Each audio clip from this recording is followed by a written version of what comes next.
À travers les siècles de l'histoire humaine, il y a toujours eu des récits intrigants de disparitions mystérieuses. Des mondains fortunés aux figures politiques influentes, en passant par les écrivains et les musiciens, il n'y a pas de profil type quand il s'agit de disparus. N'importe qui peut disparaître, qu'il le veuille ou non, laissant derrière lui un héritage entouré de plus de questions et de préoccupations que de toute autre chose. Rejoignez-nous pour cette vidéo où nous examinons 4 cas troublants de personnes célèbres qui sont toujours portées disparues en 2024.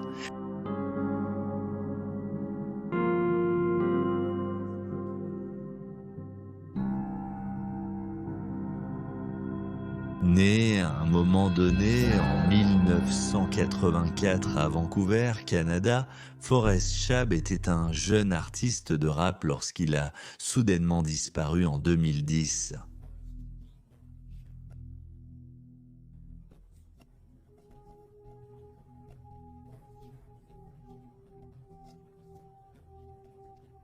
Mieux connu sous son nom de scène, D. Wadiamisk, un acronyme pour D. Young, Forrest était un musicien passionné qui avait commencé à faire de la musique à l'âge de 14 ans, allant jusqu'à participer et gagner plusieurs compétitions de MC et publier une grande partie de son propre travail. En 2009, il a signé avec CP Records et a commencé à travailler sur son premier album, collaborant avec l'un des artistes les plus en vue du label, un auteur, compositeur, interprète et producteur canado-palestinien connu sous le nom de Belly.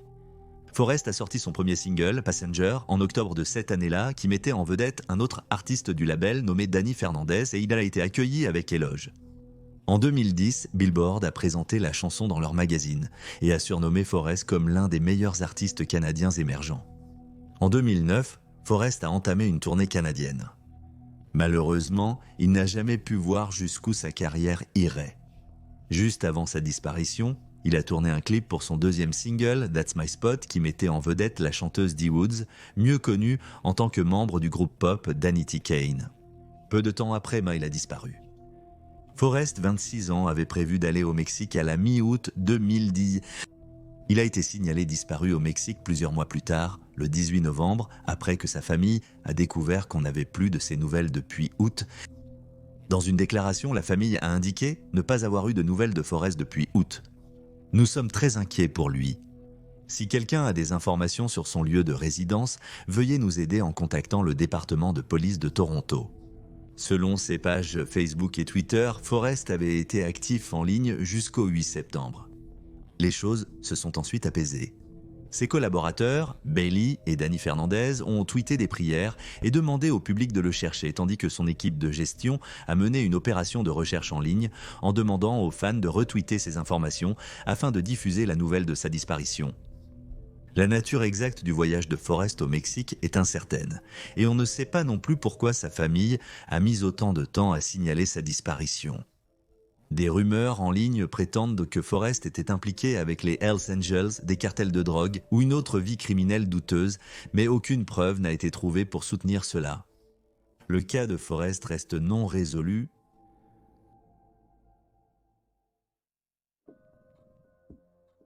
Elaine Kahn. Née le 14 septembre 1944 à Paris, France, Hélène Zissa, mieux connue sous son nom de scène Hélène Kahn, était un musicien français dont le talent artistique et le fait qu'il était un homme ouvertement gay le distinguèrent de beaucoup de ses pairs et ont fait que sa carrière a été entourée de controverses.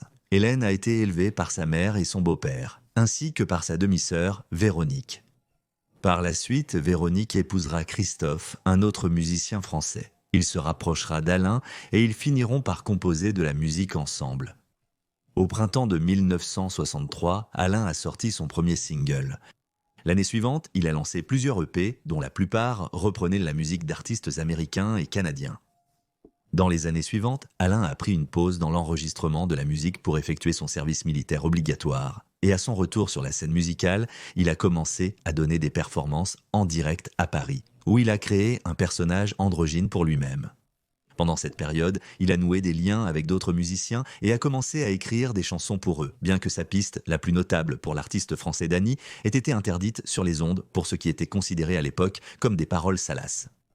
Dans les années 70, Alain a passé du temps en Angleterre, où il s'est intéressé à des artistes comme T-Rex, The Velvet Underground et David Bowie, avec qui certaines sources affirment qu'il a passé 10 jours. Inspiré par le glam rock de l'époque, Alain a commencé à se maquiller pour ses performances et à chanter sur des sujets considérés comme tabous à l'époque, le sexe, sa sexualité et son addiction aux drogues. En 1975 et 1976, ses 2 premiers albums de glam rock ont été publiés, un grand départ de ses travaux antérieurs. La carrière d'Alain n'a jamais été ce qu'elle aurait pu être à cause de la censure. On lui a constamment refusé la diffusion et il n'a jamais été promu. En 1979, son 3e album a été publié, qui a de nouveau suscité la controverse lorsqu'il a inclus des parties de nombreux discours d'Adolf Hitler sur le disque. Les détails concernant le reste de la carrière d'Alain et sa disparition subséquente sont en grande partie flous.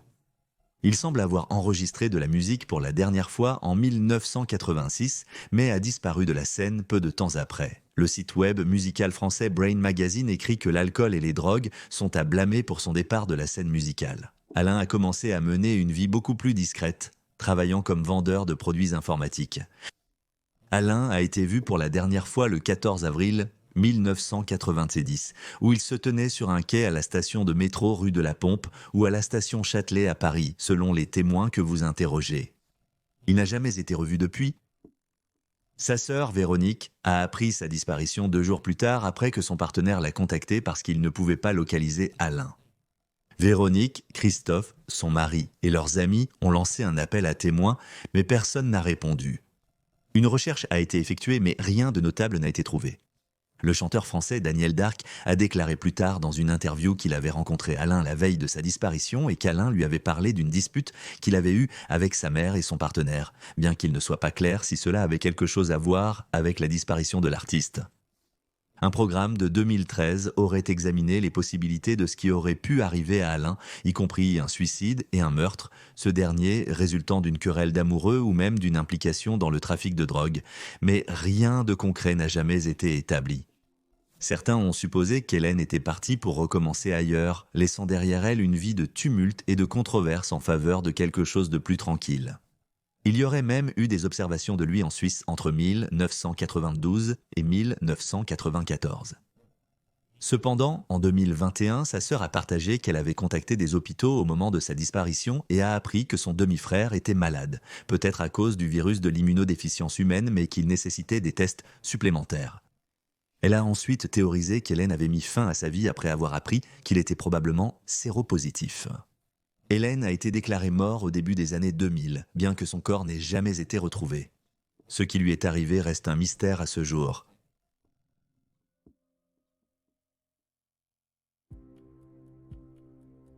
Joe Cripps.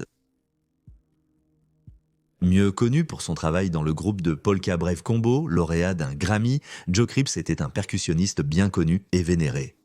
En 2015, il a quitté Denton, au Texas, où le groupe était basé, et a déménagé dans sa ville natale de Little Rock, en Arkansas, bien qu'il continuait à visiter régulièrement Denton. Selon tous les comptes, il était bien connu sur les scènes musicales en Arkansas et au Texas. Joe a été vu pour la dernière fois à Little Rock le 19 octobre 2016. Ce jour-là, il a visité le taverne de Walter White, mais on lui a refusé le service car il était trop ivre. Il a ensuite commandé un taxi avec son téléphone Cambios, mais on ne sait pas s'il en a réellement obtenu un ou s'il est rentré à pied, car il n'habitait qu'à 1 mile de là. Le projet Charlie rapporte qu'au moment de sa disparition, l'homme de 51 ans venait d'être payé et pourrait avoir eu une grosse somme d'argent sur lui. Joe devait jouer un concert le 21 octobre, mais il n'est pas venu, ce qui était très inhabituel pour lui. On ne l'a ni vu ni entendu depuis qu'il était à la taverne le 19. Quand il a disparu, il a laissé derrière lui ses médicaments et ses baguettes émaillées de batterie, et ceux qui le connaissaient ont affirmé qu'il ne partirait jamais sans eux. De plus, il n'avait pas accès à une voiture au moment de sa disparition, puisque son véhicule était au garage. Joe a été signalé disparu par son frère James, qui a découvert toutes ses affaires dans son appartement lors d'une visite. La police a lancé un appel à témoins, mais a trouvé peu d'informations.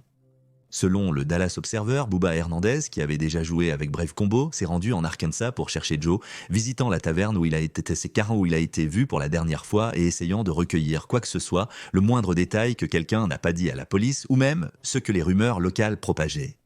Cependant, Bubba n'a rien trouvé. Selon Bubba, Joe aurait lutté contre l'alcoolisme pendant la majeure partie de sa vie, allant même en cure de désintoxication au moins une fois, sans succès. Au moment de sa disparition, Joe travaillait dans une maison de transition, faisant des petits boulots pour gagner sa vie, et sa résidence était dans un quartier apparemment difficile de la ville. À un moment, lors de sa visite à Little Rock, Bubba a entendu parler d'un corps retrouvé sur la rive de la rivière Arkansas et a craint le pire, mais le corps n'était pas celui de Joe. L'enquête est au point mort depuis. Bien que Bubba ait proposé d'ouvrir un GoFundMe pour la famille afin qu'ils puissent engager un détective privé, ils l'ont refusé, affirmant qu'ils voulaient laisser la police gérer les choses. Les enquêteurs ont refusé de dire s'ils pensent qu'il y a eu un acte criminel. Joseph Edward Cripps avait 51 ans lorsqu'il a disparu de Little Rock, Arkansas, le 19 octobre 2016.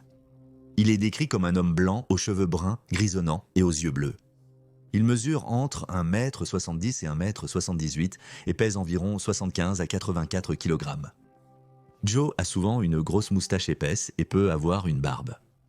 Il prend des médicaments pour l'hypertension, oubliés lors de sa disparition. Si Joe est toujours en vie, il aura 59 ans. Toute personne ayant des informations sur sa disparition peut contacter le département de police de Little Rock au 50-137 14605. Marcella Basteri.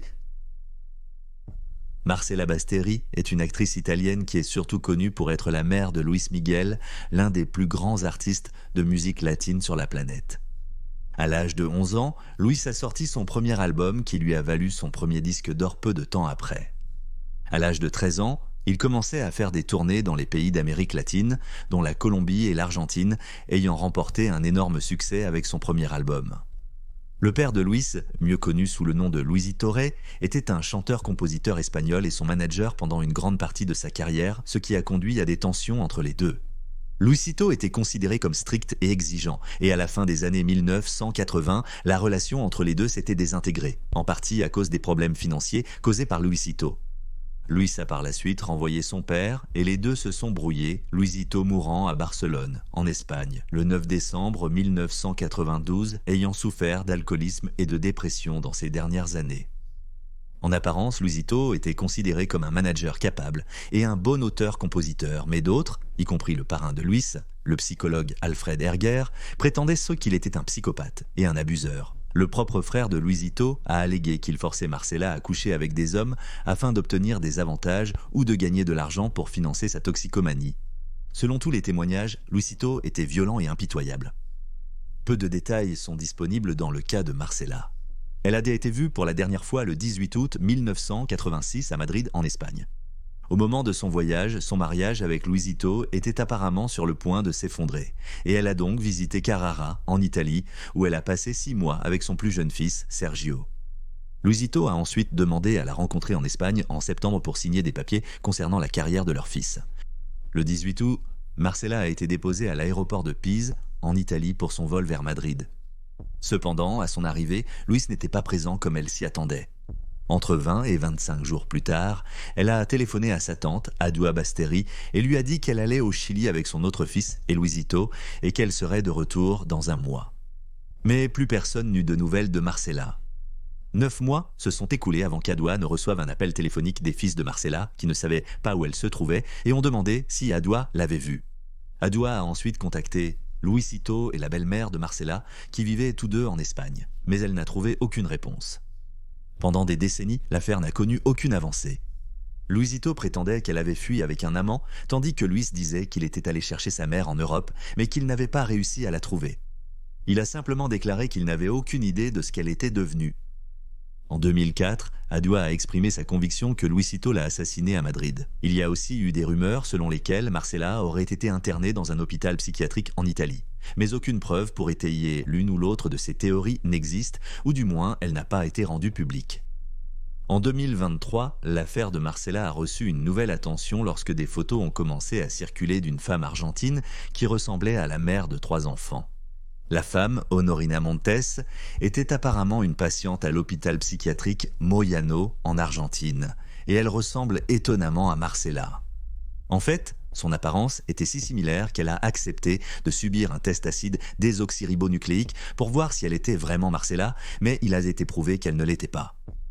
Marcella Bastieri est toujours portée disparue à ce jour. Et voilà les faits. Veuillez laisser un commentaire ci-dessous avec vos propres réflexions et spéculations, et n'oubliez pas d'aimer cette vidéo et de vous abonner pour soutenir la chaîne. Merci d'avoir regardé, restez vigilants, restez en sécurité, et je vous verrai la prochaine fois.